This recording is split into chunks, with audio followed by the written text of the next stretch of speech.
hati-hati dalam membenarkan berita, hati-hati dalam menebarkan berita. Ikhwah, ada kaidah alul hadis, idza sami'ta faqammish wa idza haddatsta fafattish. Kalau kamu mendengar ya silahkan dengar apa yang ingin kamu dengar, tapi wa idza haddatsta fafattish, tapi kalau kamu ingin mengucapkan, menyampaikan, maka teliti terlebih dahulu. Kita tidak berdosa kalau mendengar sesuatu yang tidak bisa kita bendung apa yang sampai ke HP kita. Walaupun dari teman-teman dekat, dia juga nggak tahu dari mana dapatnya. Terkadang atas dasar bulu kuduk merinding, wah, merinding bulu kudukku, bagus ini, disebarkan. Jadi kebenaran dasarnya bulu kuduk jadinya. Ada yang karena sedih, berita sedih, sebarkan.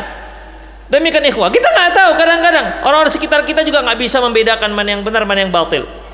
Taib, kalau itu nggak bisa kita bendung, yang sampai kepada kita nggak bisa kita bendung, yang kita dengar nggak bisa kita bendung. Tapi ingat ikhwah, yang akan dihisab oleh Allah Subhanahu wa taala, apa yang kita sampaikan, apa yang kita share, apa yang kita kirim ke orang lain, itu akan dipertanggungjawabkan di hadapan Allah Subhanahu wa taala. Oleh karena itu, kalau Anda mau menyampaikan sesuatu dari berita yang Anda dapatkan tentang apapun, apalagi tentang keburukan, apalagi tentang keburukan pemerintah, sedangkan tentang keburukan teman saja itu tidak boleh kita sampaikan, apalagi keburukan pemerintah yang akan menjatuhkan kewibawaan pemerintah. Ikhwah, Syekh Ibnu Utsaimin mengatakan bahwasanya dosa menggibahi pemerintah itu lebih besar ketimbang menggibahi masyarakat biasa, karena efeknya sangat buruk. Ikhwah rahimanallahu wa iyyakum. Oleh karena itu, sebelum kita sampaikan berita tersebut kepada orang lain, teliti terlebih dahulu. Kalau Anda tidak bisa menetapkan benar dan tidaknya, mendingan Anda diam sampai di situ saja, tek, selesai.